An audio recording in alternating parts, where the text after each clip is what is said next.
What's up, everyone? Thrift Behringer here on Georgia, Alabama Sports Live. And we got our guy, Richard Holgers, my partner in crime, presented by Glenn Smith Chevrolet and GMC. And Richard. Get ready to smile. Get ready to smile, man. It's about to be a fantastic show. How about that? Oh, yeah, Richard absolutely. coming in with the jokes, unlike Jonte Porter. That's pretty much his entire career, up in flames. It's a big joke. What's happening with that gambling situation, Jesus. Yeah. Man, Adam Silver came out saying it was a cardinal sin. He's about to ban him for life. So he's not going to be smiling for sure. Nope. But we are, and we have a great topic list and guests coming up here on the Georgia, Alabama Sports Live show. Richard and Thrift, and we want to say thank you so much for your support and what we do. And we'll go ahead and get into the nitty-gritty. Go ahead, Richard. No, I was just letting you know we did hit a big milestone. Oh, yep. I'm glad you said that. I was going to literally just go right over my head. But we hit our 1,000th YouTube subscriber. So how about that? There you go. 1,000 YouTube subscribers. I don't know who you were. Richard, did you see who that 1,000th was? I guess we could go back and look. I can't tell who's the 1,000th. We should have gave him a shout out, but thank you for subscribing. Now 1,000 subscribers. It might be one of the 6-7 parents months. from the baseball game I did yesterday. So, but we appreciate the support. Thank you so much, and we're just going to keep doing what we do. Tell a friend to tell a friend, as DJ Jones says, about everything we're doing here at Georgia, Alabama Sports Live. So we're going to talk about Calipari. Guess what? He's not in the Commonwealth anymore. Nope. He's hijacking. He's getting on a plane, and he's going to Arkansas, of all places. So we'll talk about that. We'll also talk about UConn winning back-to-back national championships. What does that mean? Hurley going to Kentucky. I mentioned on Monday he's only leaving for a few jobs, and one of them is the Blue State, Big Blue Nation. We'll talk about University of Alabama and Georgia Bulldogs spring game. Just give some quick thoughts, and we'll have more insight on that afterwards on Sunday's show when it happens this Saturday. We'll talk River Dragons. They clinched the playoff. Richard, you'll give us an update on that. With some Columbus Lions, we hope to have Coach Damian Daniels on, the head coach, as he has his first home opener as the head coach.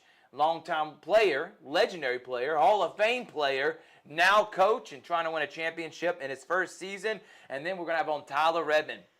Talk some Atlanta Braves, talk some Masters. We were going to go full in depth on MLB, 2024 MLB season, but him and Jack are literally on the road right now, heading back from the Masters coverage. And I'm like, you know what? Let's just talk some Braves, talk some Masters, and we'll get you in person next Wednesday, and we'll go all in depth into the MLB 2024 season. And then we got our high school baseball update. So that's what we're going to be talking about.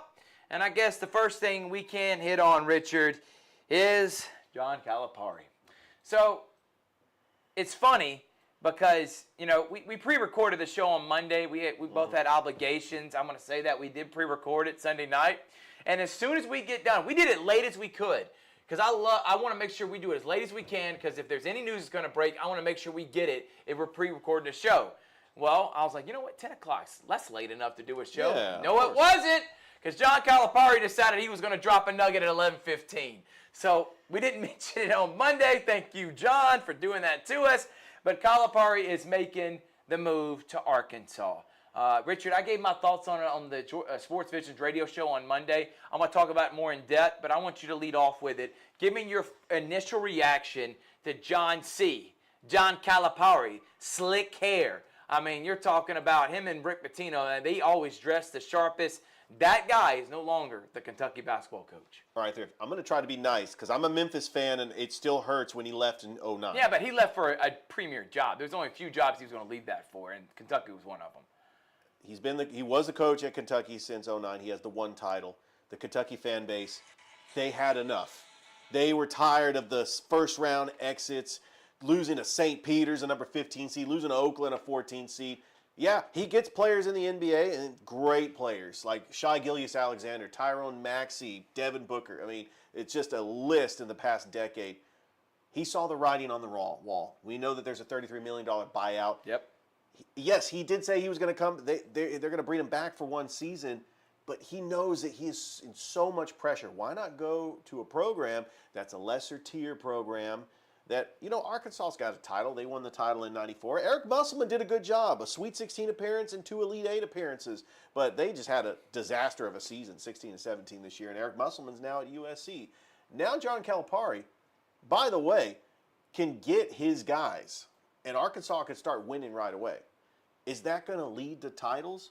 Probably not, because right now, the one and done just doesn't work in college basketball today because of the senior-led teams.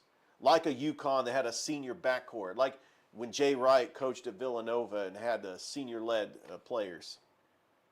Yeah. We'll see. Well, I think we'll see how he does at Arkansas. I think he does win, but I don't know if he's going to be winning any titles anytime soon. And I was literally texting Coach Damian Daniels, so I'm going to hand this over to Chris so he can talk to Coach Daniels to make sure we can get him on. And I'm going to tell you why I think this was a good move. For one, sometimes stuff runs its course. And I think John Calipari's time at Kentucky has ran its course. Yeah.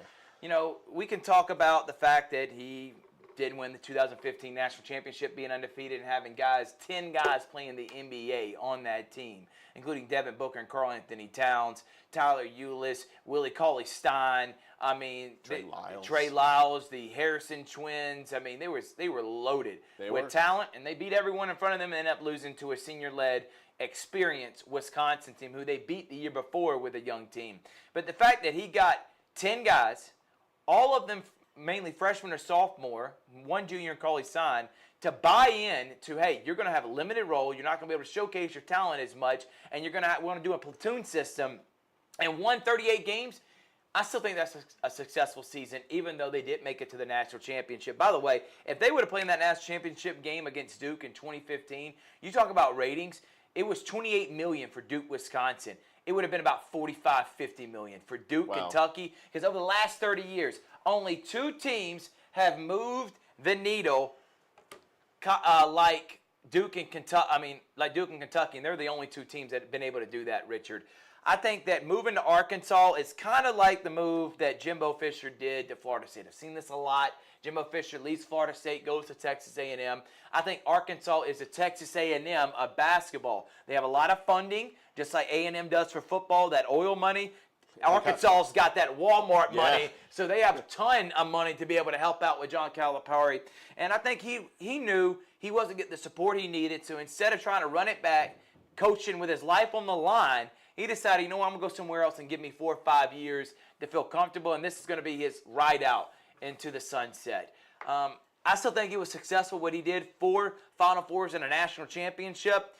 That's good for anywhere in the country except for a few programs, North Carolina, Kentucky, and Duke.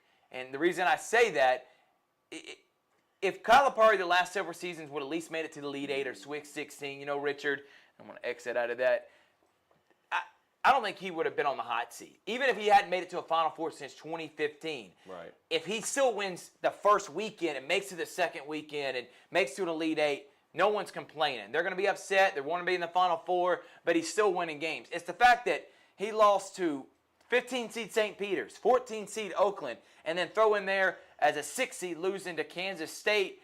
Now people are starting to wonder, all right, has it ran its course? Are these only getting freshmen? Is that how you win national championship now? 10 years ago, yes. But now, I don't think so. You're seeing that with UConn. I think he's going to do well at Arkansas. I don't think he's going to have near the success, but I do think he's still going to be able to recruit. He's still going to get top-notch. Eric Musselman I think he had the number 2 or 3 overall class a few years ago, and brought in a ton of 5-stars. So if Musselman can do it, you know Calipari can, and he's going to get the resources too. So Arkansas, I fully expect to be competitive with Calipari. I think it's a good move for them, and I think it's a great move for Kentucky. Now they can get a fresh voice, get someone in there that the fan base can be galvanized. I just feel like they had plateaued under Calipari, and they were just living like this, and they don't want that anymore. So Scott Drew, option. Also Dan Hurley, as I mentioned, from UConn. Billy Donovan from Chicago. He used to be an assistant under Pitino, and was a long-time coach against Florida. He knows about the resources at Kentucky. I think Drew or Hurley would be home run tires.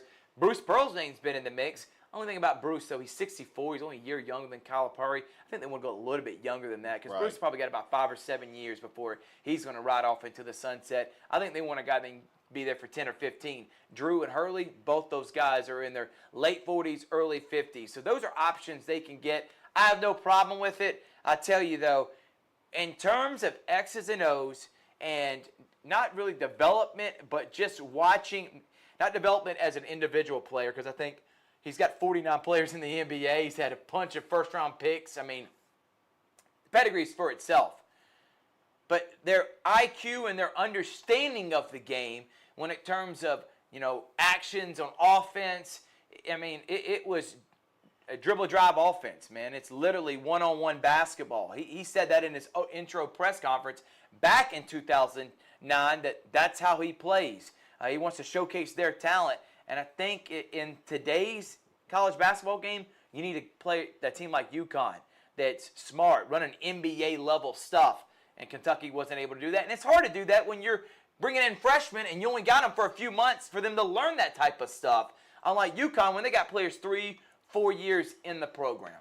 The expectations at Kentucky is pretty much Final Four or bust. You saw Tubby Smith averaging 26 wins, and he was run out of town. And Billy Gillispie was an absolute disaster.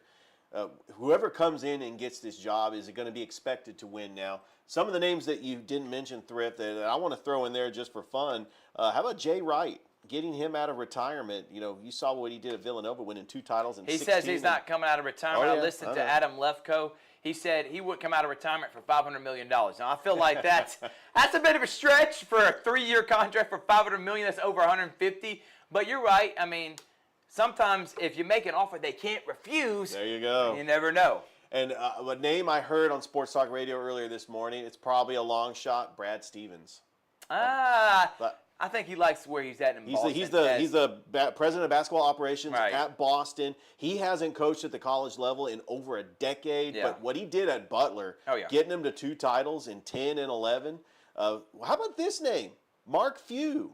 He's been at Gonzaga. Maybe he wants to try to get to a bigger program and get a bigger paycheck. He's been at Gonzaga for just about 26 years. I mean, what he's done at Gonzaga has been incredible. And just imagine what he could do with the resources at Kentucky. I agree. We'll talk about this in a little bit more, but we're going to go ahead and bring on our next guest.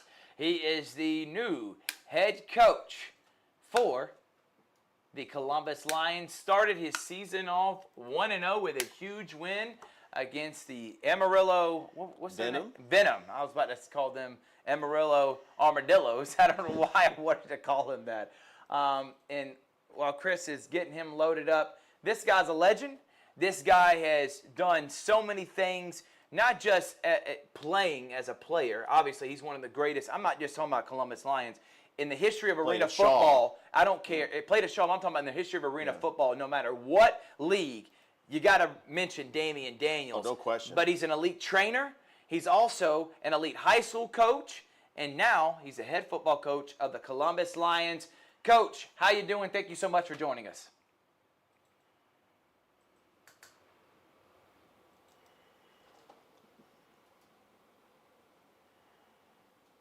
Having a little bit of sound difficulties right there.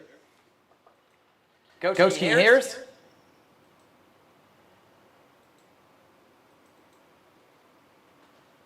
We're going to take a quick break. And we'll be right back after this. And we're going to have on Coach Damian Daniels of the Columbus Lions.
All right, welcome back, everyone. Thrift Behringer here on Georgia Alabama Sports Live with Richard Holdridge. Sorry about that, everyone. But we're going to go ahead and bring him on screen. We had some technical difficulties. It seemed like it always does that with when we try to do this Zoom. But it is legendary player and new head football coach of the Columbus Lions. That is Coach Damian Daniels. Coach, thank you so much for joining us. Yes, sir. Thanks a lot for having me, man. Are you getting a feedback, Coach, when you're talking? No, sir, I'm not. But I can't see you guys. Well, we can see you. I'm sorry about this again, Okay, guys. I can hear you. I can We hear you. apologize about that. Everybody can see you. You look great with your Columbus Lions logo on. All right, let's go ahead and get into the nitty-gritty, Coach. So you got so many things you got to do to prepare for Friday.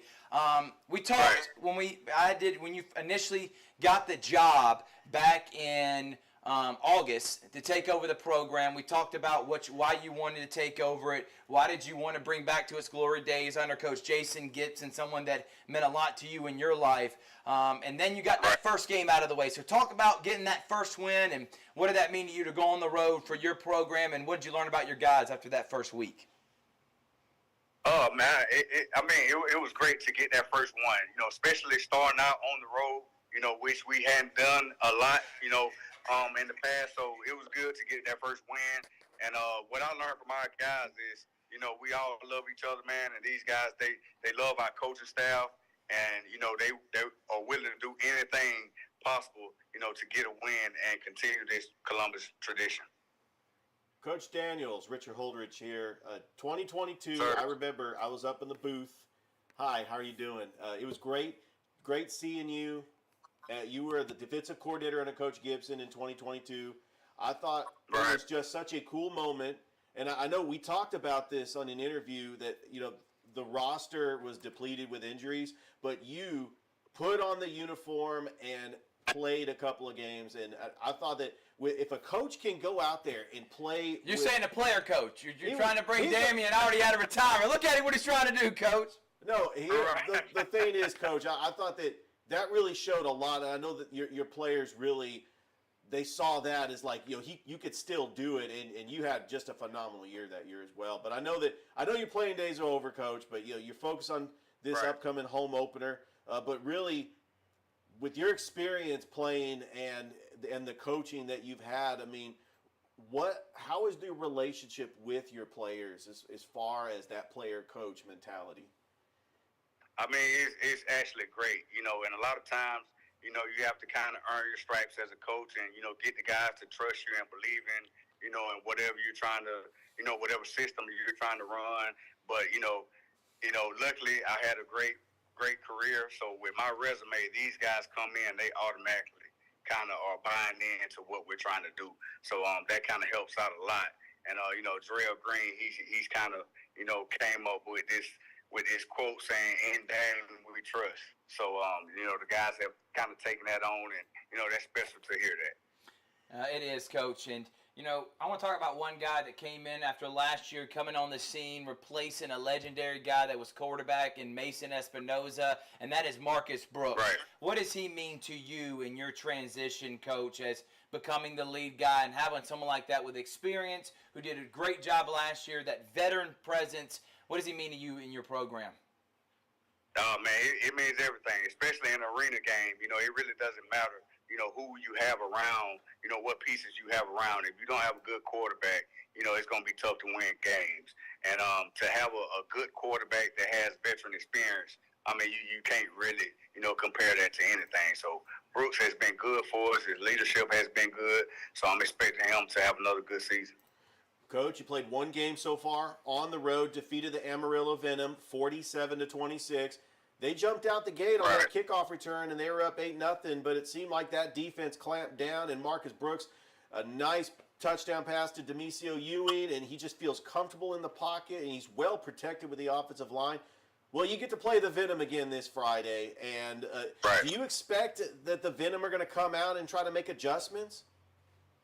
I'm definitely sure they're gonna make some adjustments, and I've been, kind of looking at their roster. They've made a couple changes, so that's normal for arena teams to, each game you're gonna try to upgrade and get better. So I don't expect to see the same team, but even though we hadn't played since then, we've been busting our butt and we've gotten better too. So I'm looking for us to clean up the mistakes we made and be even better this week. Yeah, and I was talking with Lee Snow, the GM. He was talking about there was a lot of penalties and stuff that, you want to be able to clean up. And that's expected in a first game. You got to knock off the rust and stuff, Coach. But game coming up this Saturday, you talk about it, Richard. Amarillo Venom. I'll be on the call. Looking forward to it. This Friday night at 7 p.m. All right, Coach Daniels, let's talk about First Responders Night. So all first responders get to come in for free. So we want to pack out the house, come in, show some love. I promise you, if you've never experienced a Columbus Lions game,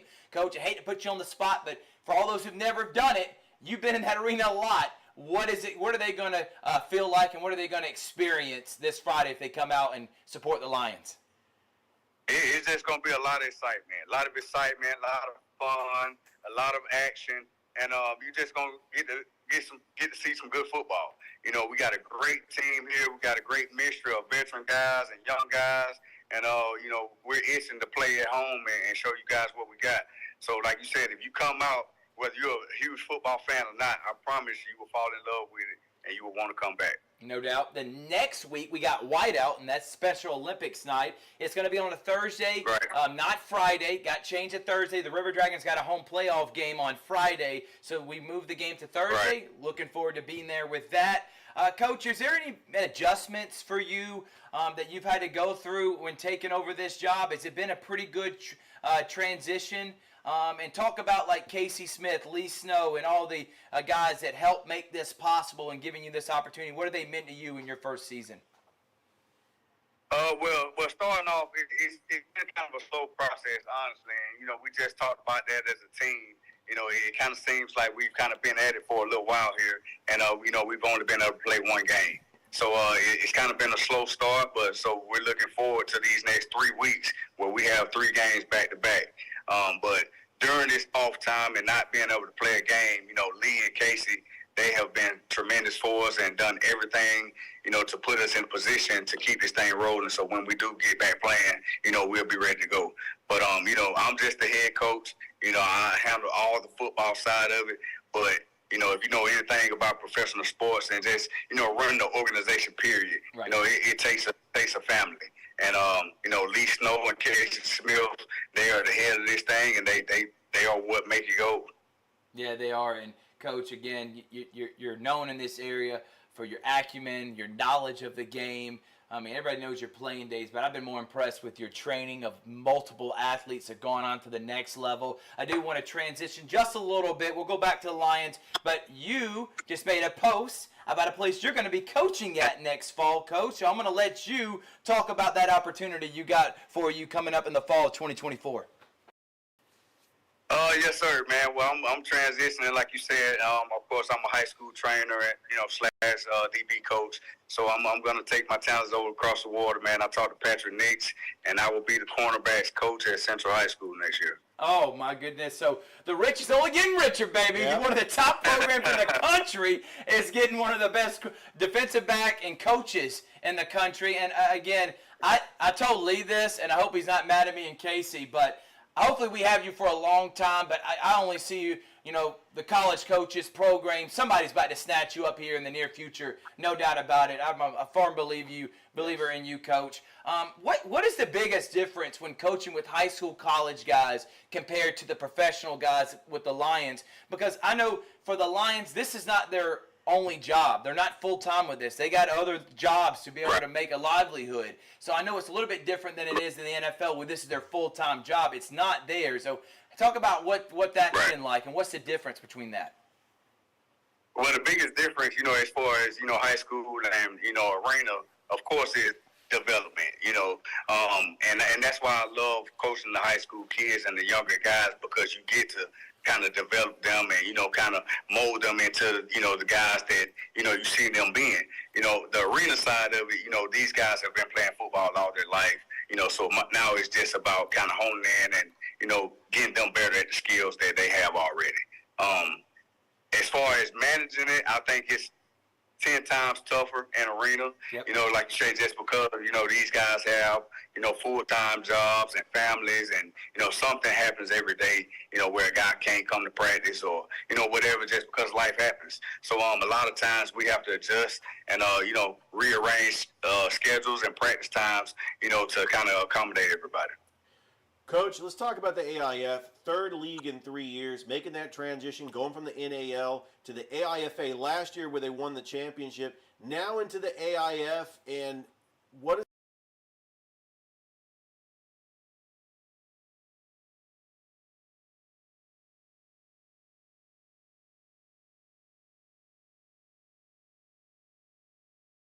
It's probably in the middle. NAL was, definitely tougher competition. Last year, wasn't great competition, but, we definitely have some good teams this year. So I'm looking forward to this run. Like I say, I think we got 5 solid teams in this league, and, it's going to be interesting to see what happens. And you got the bullseye on your back. The team in Mississippi, they want their revenge. Amarillo wants to beat y'all. So you got the bullseye. You're the head honcho coming into the league and looking forward to calling the rest of the games again this Friday, 7 p.m. First Responders Night. It's the first home game of the season. It's the first home game for Coach Damian Daniels as the head coach. Coach, thank you so much for joining us. I know you got practice and a lot of things leading up to this Friday night. And by the way, I want to mention one more time, one of the highlights of my calling career, I've called a few buzzer beaters in my time, and one of them was with your son back when last year when Brookstone made it to the quarterfinals. By the way, how's your son doing? And I know you're proud of not just your son, but all the young guys that come up with you. But how's your son been? Yes, sir. He's pretty good, man. He's out actually living in Texas right now, but he was just home this past week. So, he's doing pretty good. That's awesome, man. Again, Coach, thank you so much. You're a wonderful guy, and look forward to talking with you, interviewing you after the win on Friday night. Yes, sir. I appreciate it, man. That is Coach Damian Daniels, the legendary, Nighthawk. The Nighthawk. The Columbus Lions. That is my guy, and looking forward to talking with him here real soon. So, thank you so much, Coach, and we're going to take a quick break. When we come back, we're talking with Tyler Edmond, Masters coverage, Braves, right here on Georgia Alabama Sports Live, presented by Glenn Smith Chevrolet and GMC. We'll be right back after this. We love being able to go to the different high school, colleges, middle schools to live broadcast sporting events around the area. Georgia Alabama Sports Live appreciates all the fan support, but without a presenting sponsor like Glenn Smith Chevrolet and GMC in Opelika, none of this would be possible. So we want to say thank you so much. Go to glennsmith.com. That is right, glennsmith.com. See all the inventory and see why people always say, get ready to smile. Thanks, everyone, and thank you to Glenn Smith Chevrolet and GMC for being our presenting sponsor. Truckloads of fresh inventory are rolling into Glenn Smith GMC in Opelika, like this powerful all-new GMC Sierra 1500 SLT, now available with up to $13,000 off. Purchase the roomy GMC Terrain SLT discounted up to $8,750 off, and the GMC Acadia AT4 all-wheel drive discounted up to $7,000 off. Enjoy no payments till summertime at Glenn Smith GMC. Over 350 new and used vehicles on the lot or on the way. Get ready to smile.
Zoom will not defeat us. I promise you. Especially Chris. Before, I forgot what movie I'm thinking about, but before Chris rolls over, it will not be because of Zoom. I promise you that. Third Behringer, Richard Holdridge, Georgia, Alabama Sports Live. And we got on good friend of mine, my guy, Tyler Redmond of WRBL News 3 Sports. Tyler Redmond and Jack Patterson on the way back from the Masters. They're going through a rainstorm. He's having some technical difficulties. But we will not be denied. We're talking Masters. We're talking Braves. Tyler, we're getting you on no matter what. So I hope Jack is driving safely. How you been, man?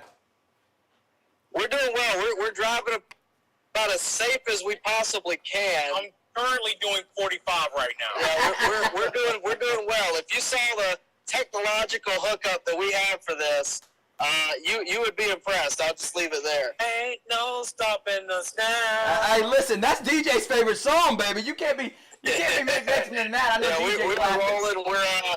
We're about an hour 54 from home, according to our GPS. It's probably before like 2:20 at the pace we're going. But no, we've had a great week. I mean, there's no way to complain about it. If you've been to the Masters, if you've heard about the Masters, you know you're gonna get good food when you go.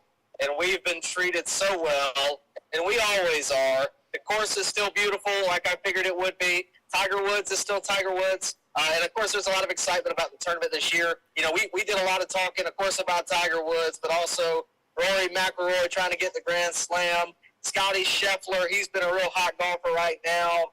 John Rahm, the defending champion. Of course, our little guy, Russell Henley. I talked with him. That is airing in a couple of hours. So, on the Night Watch. So make sure if you're at home and you want to hear from our local guy who's competing in the Masters, Russell Henley, that will be airing tonight on the Night Watch, so make sure to check it out. WRBL News 3 is where you can watch it. It's Jack Patterson, it's Tyler Redmond. They are covering the Masters. They're on their way back. I know you've enjoyed the experience. I want to ask Jack. You don't have to throw him on screen because he's driving right now. But, Jack, as always, you blow up, man. I just don't understand it. Maybe it's luck. Maybe it's because you're good at what you do. I'm going to lean towards the latter. You're really good at what you do. But we all know what happened with Marty.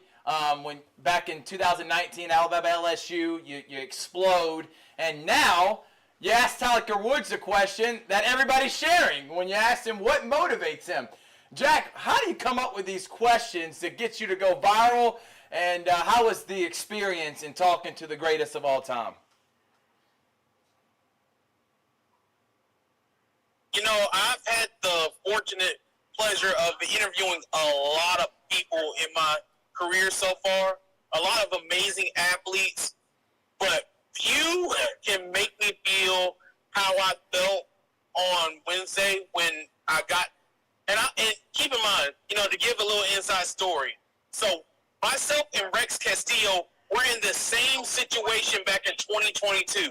We were in the press conference room for Tiger Woods, and I was raising my hand to ask a question, and had my hand up for about 30, 45 minutes and didn't get picked not once. Okay?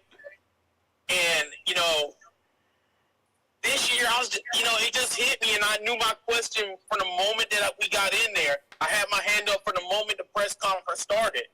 And, you know, fortunately, the media coordinator recognized me, and, you know, we won't acknowledge the fact that he completely butchered my first name. But he pulled out the full name too, Jack. He went Jaquez. I was like, whoa! No. What is happening? Let's get this right. Jack's correct full name is Jaquez. He called Jack, and I quote, Jaquez. So it was kind of funny on our end from that perspective. Exactly, and there's a reason why I go by Jack. So, and everybody got to see it in full display right there. But I got goosebumps when he called me, and like I got through it, but like I had literal goosebumps as he's answering it and he's smiling, man. It's like, you know, anybody knows me, I've been a sports fan all my life. My earliest golf memory was Tiger Woods playing in the Buick Invitational at Callaway Gardens. And I couldn't have been more than 6, okay? And maybe 6, 7 years old. But that's one of my earliest memories of golf. And to be able to, sit here, and he's the greatest of, at least of my generation, okay? Right. Arguably greatest of all time. You can have that conversation with Jack Nicklaus, okay? But honestly, he's the greatest of my generation without any doubt. And to be able to, ask him a question like that's a big freaking deal. And, the way he answered it, because for those who haven't seen the question, I asked him, with everything he's going through, and I mean, that's been well documented. He's, had the surgeries, the car accident, everything he's going through, okay? The rehab, everything you're having to do just to be able to play major, top level golf. Why do you do it? What drives you to keep doing it? And his answer was simple. He loved. And, to see the smile on his face, man, it does something to you, man, because, everybody loves Tiger, man. Everybody loves Tiger. Everybody has a memory of Tiger, of what Tiger may have done, for their golf fandom. I'll always go back to 2005, the chip on 16, Vern Lundquist, who's retiring from the Masters this weekend, with the "In Your Life, Have You Ever Seen That Shot?" Those are the memories that you keep and you cherish and you'll remember for the rest of your life. And, that's the man that's sitting 15, 20 feet in front of me. And, he's always had this aura of being larger than life, man, but to just see him smile, because, the man was getting peppered with some questions, and Tyler can attest to that. He was getting peppered with some questions, some that I was like, yeah, I don't know, what this got to do with what, clickbait headline. But, man, to see that smile on his face, man, it did something to me, and, it made me happy, and the response he had made me happy. We ended up using it Wednesday night in all of our shows on News 3, so that was a special moment in my career, and it's something I'll never forget. One of the things about the Masters that's cool is the local connection. We talked about Russell Henley, who was in contention last year, finished in 4th place. He tees off tomorrow at 9:38. Last season, it was Larry Mize's final Masters, and we all remember 1987, he wins the Masters, an incredible shot at the 11th hole, wins the green jacket, which, by the way, he's in the Chattahoochee Sports Hall of Fame. Columbus, when it comes to golf, with the Columbus State golf team and all the high schools here, I mean, golf is really big in Columbus, and we've seen the amateur Ben Carr, who turned pro, the former Columbus Blue Devil. How does golf in Columbus relate to the Masters in Augusta and actually selling that to these local golfers coming up in Columbus? That's for you, Tyler. Well, anybody that plays golf competitively has a dream of one day playing at Augusta. That's pretty clear across the board. You hear from Tiger Woods. We've heard from Nicklaus. We've heard from Arnold Palmer. There's few, if any, courses in the world that are cherished more than Augusta National. That said, you talked to Larry Mize, which we had the honor of doing last year prior to his final Masters. In 2 miles, take exit 67A, Fry 285 South, at ATL Airport, Macon. In 2 miles, we're taking exit 67A, by the way. But, you talk to someone like Larry Mize, who's not only played at Augusta, but has won there. You have that honor, and you hear, guys in Columbus that want to play there. And to have a guy like Russell Henley who lives in Columbus and plays out of the country club, guys, I'll just be real with you. I live within a mile of that place. That's cool to me, right? And I think when you relate it back to Columbus, it's the course is 4 hours away. It's the biggest golf course that's within the state. It's the biggest golf course within the Southeast. I would argue the country. So it's not so much of just a Columbus feel, but there is certainly for any golfer a dream of one day playing at Augusta National. Tyler, we're going to get you and Jack's Masters predictions in just a moment, so you better not go anywhere, everyone. Stay right here, but we're going to talk some Atlanta Braves. Tyler, You can't. I know you probably can't see me right now because of the way the Zoom is set up, but everybody else can see our faces. I'm scratching my head because Spencer Strider came in with the. Many people thought he would win a Cy Young. Tyler, I know you thought he was going to be the guy that was going to be the ace that we needed with a great pitching depth, and then him at the forefront. The Braves, the sky's the limit for them. He is now out with Tommy John surgery. So I guess we'll start there with our Braves coverage. Is that going to be the biggest Achilles heel? Braves pitching, especially with Spencer Strider going down. And do you see Anthopoulos making a big-time move, bringing in another ace, knowing that he don't want this year to go to waste? Take exit 67A, Bry 285 South. There's a lot of things that could happen, right? Like with Spencer Strider coming out of spring training, he had the best ERA in baseball, I believe, in spring training.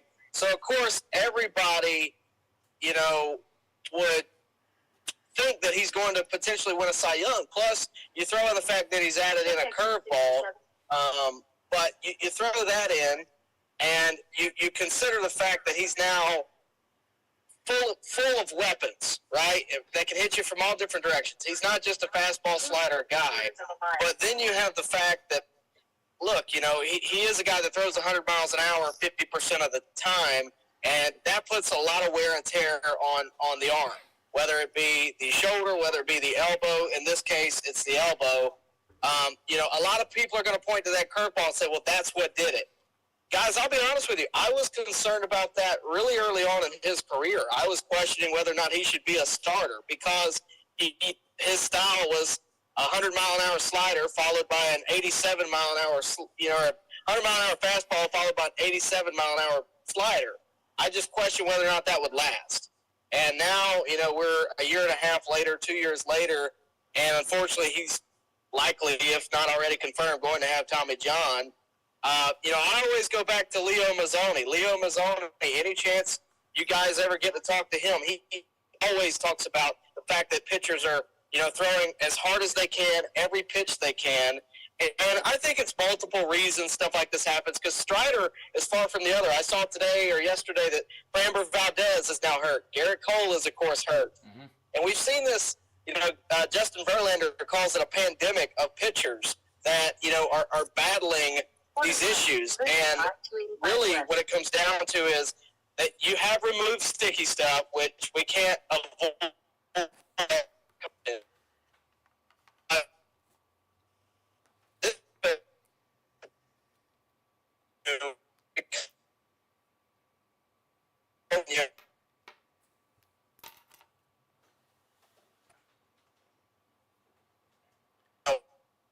Was throwing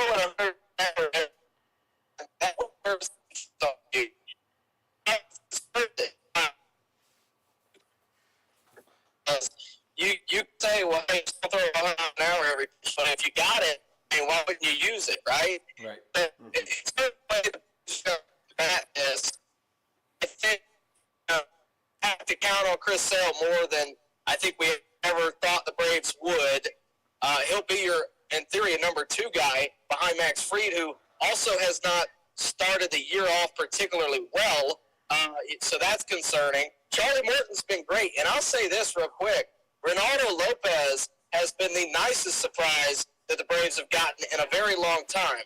That said, if Spencer Strider is indeed out for this year and some change next year, considering Max Fried could also be on the way out as well as Charlie Morton due to retirement, I think Alex Anthopoulos very well may make a splash at the deadline. Do I know what it is? No. It's too early to tell. We got to let some teams fall out of contention for that to be a conversation. But, a lot of people have circled Trevor Bauer. And I'm not saying that it's going to happen. I'm not saying that I support it, don't support it. It's very controversial. But if there's a reason for a team to do it, Spencer Strider going down is a perfect reason. Tyler, the first 10 games of the season, the Braves are 7-3. Are there any concerns with that lineup? I know Ronald Acuna Jr.'s had a slow start. Marcell Ozuna. Trade him. He got you got to remember, he had 73 stolen bases last year. He hit over 40 home runs. But, Marcell Ozuna's got 5 home runs. I mean, I know that it's going to take a while for him to get going, but is there any concerns with the lineup right now? I don't know, Richard. With the lineup, for me, I don't think you can have a real concern with this lineup because you have a guy like Ronald Acuna at the front. You also have Matt Olson, who had the most homers in the game, at least National League last year. Marcell Ozuna's been on a tear. If you had a front runner 10 games into the season for MVP, it would hard to be voted against Marcell Ozuna. Right. That said, in terms of Acuna is a guy that kind of goes on streaks, right, at the plate. He's a guy that gets hot, and when he's hot, he can carry your team. And he always has professional at-bats. And I don't know that I would call what he's done a slow start.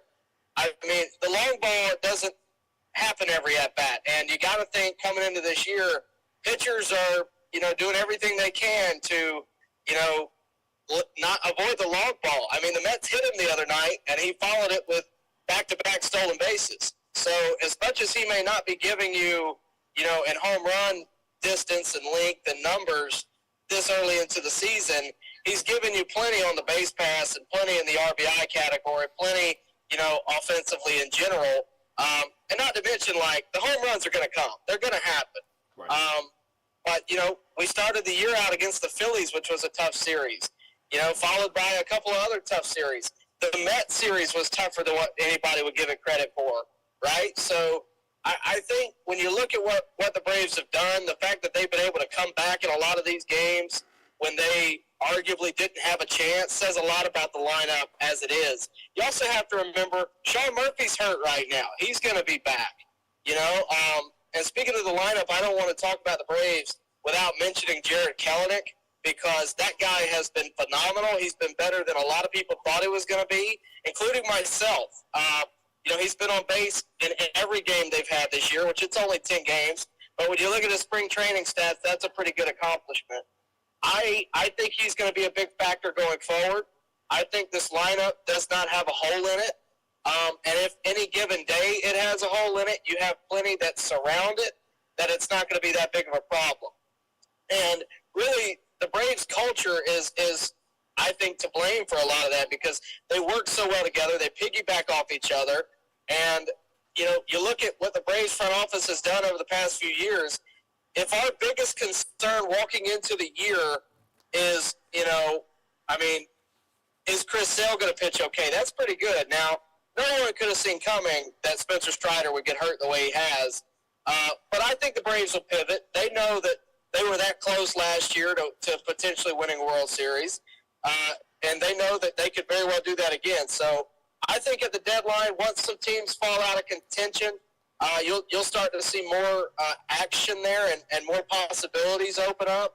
A lot of people have pointed at Michael Soroka. But in terms of the lineup, I don't think there's any worry there. All right, we're going to talk more about the Atlanta Braves when we have on Tyler next week in person, when we give the 2024 MLB season preview with, no one knows it better than Tyler Redmond. Tyler Redmond on deck. That's what you can find him on YouTube. I subscribe. I watch every video. If I'm going to talk Atlanta Braves, I distill his original thoughts and just put it on my own show. So sorry about that, Tyler. Full disclaimer, that's what I'm doing. I'm telling you that right now. Last question about baseball before we get both y'all's prediction and we get you out of here so we can make sure you get home safely. Is me and Richard were talking about this conversation, and so with DJ. For Major League Baseball, when the ratings thing with it comes out in women's basketball, Caitlin Clark in South Carolina broke the ratings view for the history of women's college basketball going back 30 years. The last time they had anywhere close to this. But I was looking at Major League Baseball. It's been a long time since they really moved the needle. Do you think that's because of a team like the Yankees and the Red Sox, the Dodgers, heck, I'd even put the Braves, these teams that are nationally known names? Do you think that what those teams need to be in a World Series to bring back the notoriety that we loved with baseball 20, 30 years ago? Or do you think it's fine the way it is and people are going to start catching on eventually? I think it's a tough question, right? I think baseball is trying to answer that too. It's not just us, because that's why you're seeing the changes to the game. That's why you're seeing the pitch clock, because they think the game needs to be shorter, right? Whether that's true or not, that's how they're combating the ratings thing. But, football's really taken over the number one sport. I would say this, in terms of the Yankees, you could argue that. You could argue that the big powerhouses in the sport need to be powerhouses in the sport, but the Dodgers are probably the best team, among those in terms of payroll, in terms of, all that, and they still have a really good fan base. And Major League Baseball, I still think, is on the up and up. I think television in general is down, which leads to less viewership. But also, baseball has to find a way to make the game accessible to the viewer. Right. I get more questions about how to watch the Braves for an affordable rate than I get anything else. And it's not just the Braves, it's any team, right? They got to get rid of the blackouts. They got to find a way to make the games accessible. There's 162 games a year, right? The postseason pay-per-view. Don't make the regular season pay-per-view. Don't make the regular fan have to find a way to watch you. Make the game accessible. That's one thing football does a really good job of. It's one thing basketball does a pretty good job of. Even hockey. Baseball is behind the curve on that. And when you look at the ratings, I think that's what's going to change. They have plenty of great players, I'll use this analogy, plenty of Caitlin Clarks. I mean, who's more exciting than Ronald Acuña, right? Who's more exciting than, even though he's under investigation right now, Shohei Ohtani? Very few names are more exciting than them in athletics in general. They have the star power. They've got to make it accessible.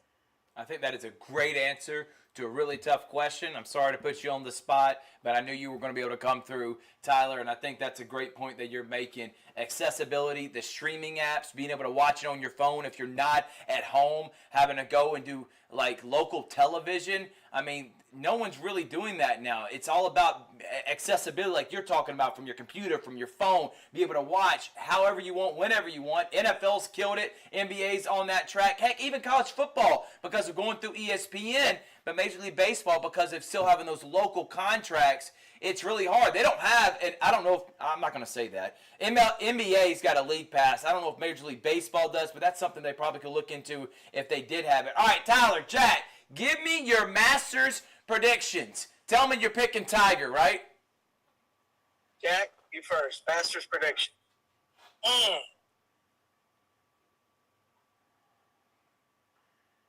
My heart says Tiger. Big go.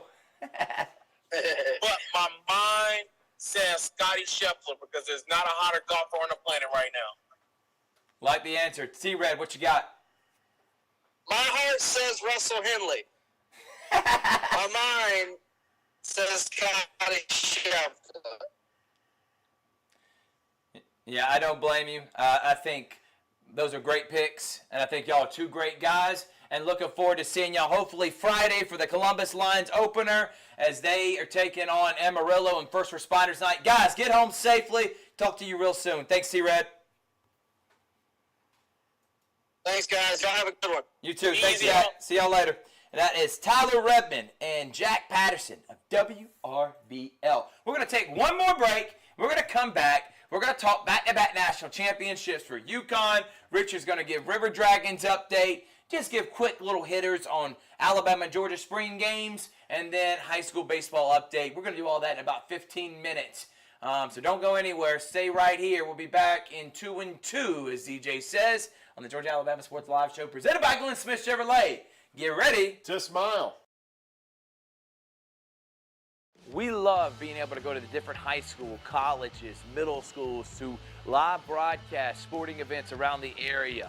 Georgia Alabama Sports Live appreciates all the fan support, but without a presenting sponsor like Glenn Smith Chevrolet and GMC in Opelika, none of this would be possible. So we want to say thank you so much. Go to glennsmith.com. That is right, glennsmith.com. See all the inventory and see why people always say, get ready to smile. Thanks, everyone, and thank you to Glenn Smith Chevrolet and GMC for being our presenting sponsor. It's truck season at Glenn Smith Chevrolet in Opelika. Check out the powerful full-size and fully loaded Chevrolet Silverado LTZ, discounted up to $11,000 off, or the roomy midsize 3-row SUV, the Chevy Traverse, discounted up to $7,750 off, and the perfect size Chevy Equinox up to $7,750 off. No payments until summertime. Over 350 new and used vehicles on the lot or on the way. Get ready to smile.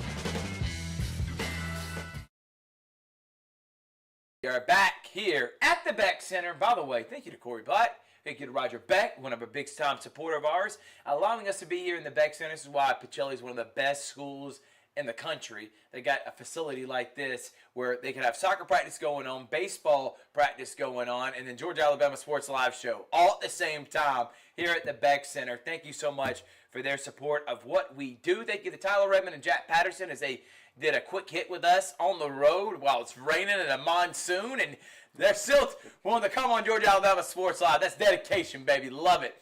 And then thank you to Coach Damian Daniels. The Nighthawk got a big game this Friday. Looking forward to it. I didn't ask him about any players to look out for. I probably should have, but I'm going to wait till Friday because I want to be able to see who those guys are. I'm looking forward to being surprised. One of them I know is Marcus Brooks, who was pretty sensational in that first game. And they've only played one game, so it's not like we got a lot of stats and games to pull from. Right. So without further ado, we're going to get into it. This Friday, we are going to be, and when I say we, myself and DJ Jones of Sports Visions, we are going to be at Georgia State in Centennial Park. That's where their stadium is located. What is the name of their stadium? Center Park Stadium. Center Park Stadium, near Centennial Park. Used to be Turner Field. And used to be Turner Field.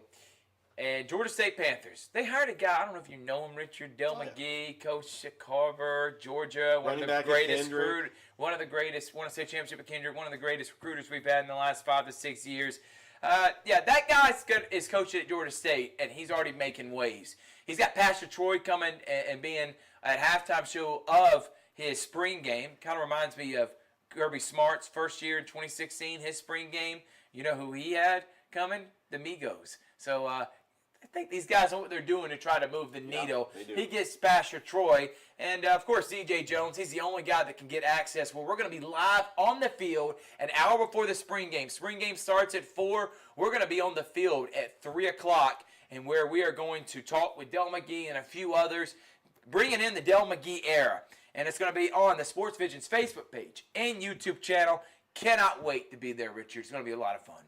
I cannot wait to see Del McGee in the Georgia State era, and I think that what he did at Georgia, the run game coordinator, I mean, it was only a matter of time for him to get a head coaching position, and wish him the best of luck with the Georgia State season. Yeah, I do too, and can't wait to be there this Friday, Georgia State. So watch Sports Visions, Facebook and YouTube, and then head on over to ESPN Plus and watch the Georgia State spring game. How about that, Richard? You Oh, okay that's a with good that? deal. Yeah. Is that cool with you? You plan on watching it? I know you're going to be out of town, but you're going to be watching it on the road somewhere, wherever you got to be for your job that's in the Army. I know you got drill weekend and stuff coming up. But without further ado, let's get into the rest of our topics. UConn wins back-to-back. I'm going to preface this. You know, I don't want it to sound like I'm taking anything away from UConn. But the ratings, this has been the worst it's been in 30, 40 years in terms of ratings for a national championship of college basketball. You know, in 2011, Butler played UConn, and it was a terrible national championship game. Remember, it was like 53-41. That both teams shot like 30% from the field. But that even drew 20 million. That game drew more than the Caitlin Clark game that everybody's making a big deal about with South Carolina. That game drew 20 million back in 2011. This year and last year, 14 million. In the past 5 seasons, we've had 16, 17, 19. We haven't had anything over 20 million since going back to UNC Gonzaga million, which was the most we've had in about 30 years, which was Duke, Wisconsin in 2015. Just shows you that North Carolina, Duke, Kentucky, no matter how much we like Cinderellas, the Blue Bloods move the needle. Now, UConn is a Blue Blood. In the last 30 years, they're the best program hands down. You add Duke and Duke and North Carolina. You combine them and their national championships. And we just take year 1999 until now.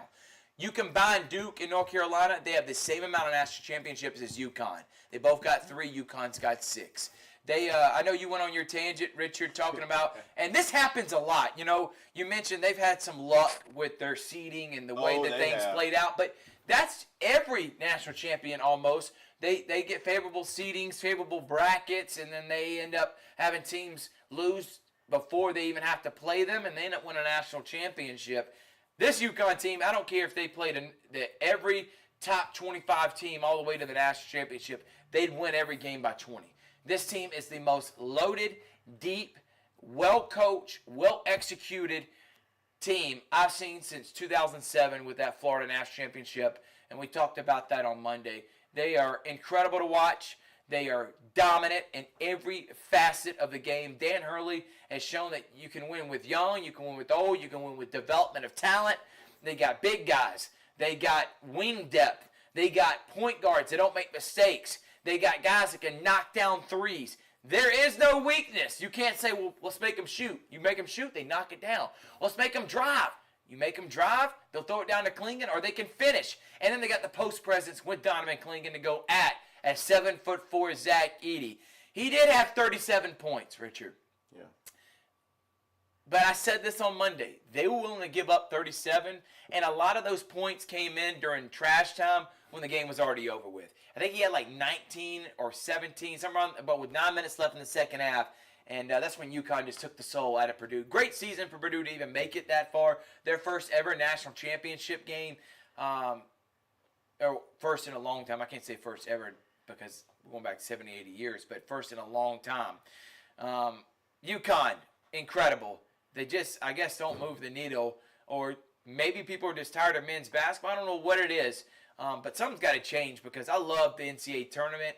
And it did not do good in the ratings this year. Everybody talks about how much they love it. They didn't care about watching it. Hopefully that changes here in the near future. But UConn, they're on a pace, if Dan Hurley says, to pull off a dynasty, aren't they? Only UCLA and Kentucky has more titles than UConn. Yep. Since 1999, 6 national titles. And each one was won differently. You know, at one time they were a number 7 seed. Shabazz Napier got hot. Kemba Walker got hot. They were a dominant team in 2004 with Ben Gordon, Emeka Okafor, and Charlie Villanueva. I mean, they have beaten teams that were just happy to be there, like San Diego State and Butler. But you can make the argument that this team, from start to finish in the tournament, was the most dominant, and they completely obliterated their opponents. I think Alabama in the Final Four game probably got the closest. And yeah, they did catch breaks. Yale did beat Auburn, and they were able to beat San Diego State to move on. But you got to give credit to Dan Hurley, the third coach to win a national title with UConn. You had Jim Calhoun, you had Kevin Ollie, now you have Dan Hurley, and they deserve it. Back-to-back champions. Could they three-peat? That's very hard to do. It's also very hard to create a dynasty in college basketball with the NIL and the transfer portal. But UConn is the champs. Yeah, they are. And they did a great job. And we'll see if Dan Hurley's going to go to Big Blue Nation, or is he going to stay with UConn and try to win back-to-back. But I will say they're probably going to replace about 5 or 6 guys off this year's team. And I think that's going to be way too much. But you never know. Roster overhaul is a little bit different than it used to be because you can go through transfer portal, NIL, and you could have a national championship team just like that. Heck, he replaced Hawkins and Sanogo and came back with a team I think that was better than last year's team. Incredible. It's really incredible what he's been able to do, and he's doing it an old school way. He's building it from the ground up, and I think that's why UConn I mean, Kentucky is willing to give him anything he wants to come there, and I think that would be the only job he would leave somewhere like UConn. But you're seeing UConn's won more national championships than anyone the last 25 years. Why would you want to leave? I mean, at this point, you're not going to be fired unless you have like 10 straight losing season or something like that. Great job by UConn, but something's got to change with college basketball because the way people watch it is not the way it used to be. National championship games not even getting 20 million. Hopefully that changes next year. And they just need that star. They need a Caitlin Clark to rejuvenize, and hopefully we get that here in the near future. Look, interested to seeing how that Kentucky thing's going to play out. But great job by UConn, back-to-back national champs. So, quick hitters. University of Alabama got their spring game. Jalen Milroe, how much has he developed in the short game? He can do all the things when it comes to deep passes, obviously with his legs, but his intermediate game.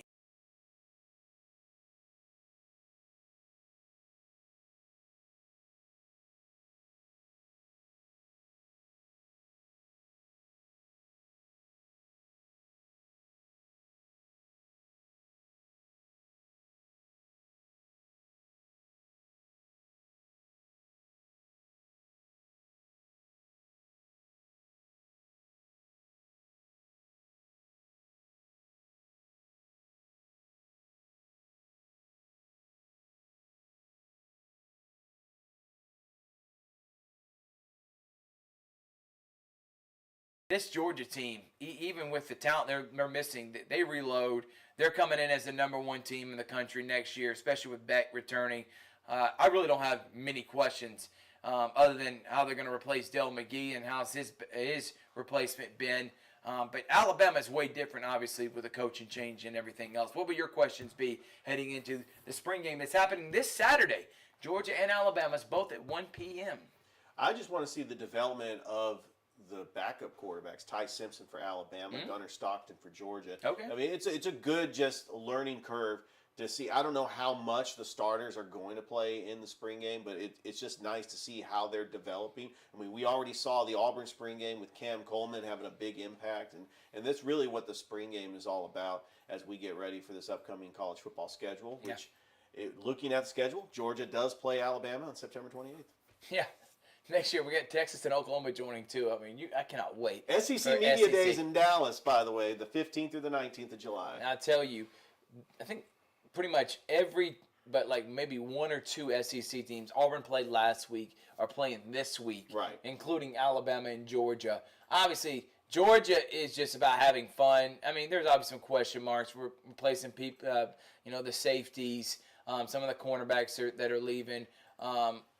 Brock Bowers, obviously, you're not replacing him. You're never going to replace him. I think he's one of the best tight ends the history of college football seen in the last 20 years. But who are their weapons going to be? Who is Carson Beck going to be targeting? Who is going to be that guy that steps up and becomes it? Is it going to be by committee? Is it going to be that one guy where they know, like Brock did against Auburn, that can just take over a game when all else fails? That would be a question for Georgia. And then for Alabama, like I said, Milroe, and then just the overall culture that everyone's been talking so highly about, including Stephen M. Smith of Touchdown Alabama. I want to see it in person and see, every Alabama fan is going to be anxious, no doubt, when they watch that spring game on. I don't know. I guess I was messing up with the microphone. Okay, didn't know if I was messing up with the microphone on this Saturday. All right, River Dragons. Richard, what happened this past weekend? Well, funny you mentioned that, Thrift. They clinch home ice throughout the playoffs in the Federal Prospects Hockey League. Nice. And their last home game, if you want to come out, it's Fan Appreciation Night. Their last home game is this Saturday, Columbus Civic Center. And so you get the Lions on Friday. There we go. You get the River Dragons on Saturday. And they're taking on the Carolina Thunderbirds. Game 1 of the Commissioner's Cup playoffs is going to be Wednesday. It's the 1-2 playoff format, which means Game 1 is going to be on the road. Games 2 and 3 are at home. They will take on the Mississippi Seawolves, the number 4 seed. And Game 2, and this is why the Columbus Lions game got moved to Thursday, the 18th. Game 2 is going to be at the Columbus Civic Center, April the 19th. A Game 3 if necessary. We're not even going to talk about Game 3. Don't even think about getting tickets to Game 3 because they're going to wrap this thing up in 2 games. But if you want to see the River Dragons in the playoffs, Friday, April the 19th, that is the time to go. And then, of course, the following week, they're going to have the semifinals and then the Commissioner's Cup. And let's hope, I believe that they have the best shot to hoist that Commissioner's Cup trophy at the Civic Center. And I'm just excited about River Dragons playoff. And we're going to have Tom Callahan next week. Hopefully, I think we may have him on Sunday. Wednesday's hard for him because he has trivia night, by the way. It Bites and Brews. You never experienced that. It's a lot of fun. Go down there and play some old-timey, what are those games called? I can't think of the name now. Arcade games. Yeah. So go play some arcade games, get some good drink, good food, and then Tom Callahan will have his trivia night on Wednesday. He might be like that. He's calling the Mississippi game on that Wednesday. So so he probably won't even be doing it. He might not even be doing it. Well, we hope to have him on here to talk about the River Dragons. First home playoff game on Friday. So thank you to Tom. Congratulations to Coach Jerome Boom Boom Richard. Looking like the favorites. Maybe bring home another championship first since 2021. So we're crossing our fingers. We've come close the last couple of years. Will this be the one that takes us over the top? Can't wait. It's the Columbus River Dragons hopefully winning a championship this year. So their home playoff game is on Friday. We'll talk about that and Tom Callahan with him next week. All right, final thing we are going to mention and talk about is some high school baseball. Yesterday you did the Kendrick Jordan game, Coach David Lang, 12-7 on the season, 10-11-7 on the season, ranked number 7 in our ratings. If you missed that, go to the Georgia Alabama Sports Live page. I haven't uploaded the ratings in a long time. I don't know why I haven't done that. But I would drop that tomorrow at some point so everybody can see them. We already had those ratings up, and it may be subject to change next week because we got Calvary and Glenwood facing off. Central and Auburn are going to be facing off, so we'll see if those are willing to change. Any updates or what's happening since we last talked on Monday, Richard? Well, Harris County did sweep Drew. Okay. They won 8-0. They are currently in second place. They got a big showdown with McIntosh next week. Northside taking on McIntosh. A lot of these games, according to Max Preps, has been rained out because we did have rain in the forecast, including Auburn and Central that were supposed to play. But yesterday, Shaw defeated Westover 11-0. Brookstone and Heritage, they split the doubleheader. So Brookstone is now 18-14. Pacelli gets the sweep over St. Mary's Academy. 18-3, you mean? Yeah, 18-3. Yep. And Pacelli gets the sweep over St. Mary's Academy. And then Glenwood ends up beating Southern Prep Academy. And Calvary Christian ends up sweeping Central Georgia Arts. Yeah, all three of those teams beat less inferior teams. We expected them to win that, and Harris County too. All four of them just dominated. Right. But tomorrow, we got Calvary Glenwood at 6 p.m. We got CVCC doubleheader. If the weather holds up, Chris Skates will be on the call again. Our guy, Chrissy, pulling the play-by-play, man. He's been killing it, Yes. dude. And he will be at CVCC as they take on, I think it's Gadsden State. That is it Gadsden State?